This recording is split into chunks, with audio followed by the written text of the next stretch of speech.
அன்புக்குரியவர்களே, புத்தாண்டில் புதியன 10 என்னும் விவிலிய தொடரில் இன்று புதிய இதயத்தை பெற்றுக்கொள்ளுங்கள் என்னும் செய்தியை உங்களோடு பகிர்ந்து கொள்ள விரும்புகிறேன். இன்று ஹார்ட் டிரான்ஸ்பிளான்டேஷன், புதிய இதயத்தை மாற்றக்கூடிய தொழில்நுட்பம் மருத்துவத்துறையில் வந்துவிட்டது. இதயத்தை மாற்றுகிறார்கள், இதய அறுவை சிகிச்சை செய்கிறார்கள், புதிய உறுப்புகளை பொருத்துகிறார்கள். ஆனால் நாம் நம் இதயத்தை புதிதாக மாற்ற வேண்டும்.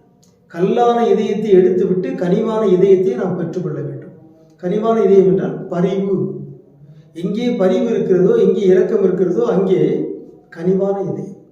ஆனால் கல்லான இதயம் என்பது பரிவற்ற, இரக்கமற்ற ஒரு இதயத்தை குறிக்கிறது. இந்த புதிய ஆண்டில் நாம் பரிவு என்னும் கொடையை தூய ஆவியாரிடமிருந்து பெற்றுக்கொள்வோமாக.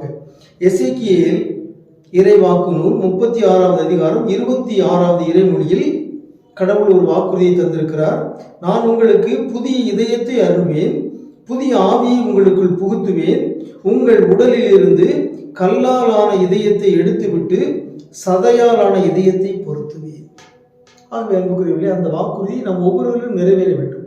ஆண்டவரை நோக்கி மன்றாட வேண்டும். ஆண்டவரே, இந்த வாக்குறுதியை என் வாழ்வில் நிறைவேற்றி தாரும். என் கல்லாலான இதயத்தை எடுத்துவிட்டு கனிவான இதயத்தை எனக்கு தாரும், பரிவின் இதயத்தை தாரும்.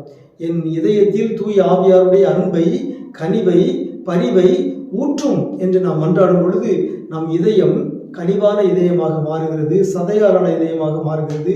நாம் பிறரோடு கொள்ளுகின்ற உறவில் அன்பு, பரிவு, கனிவு, இரக்கம் இவை அனைத்தும் ஊற்றெடுத்து வழிவரும்.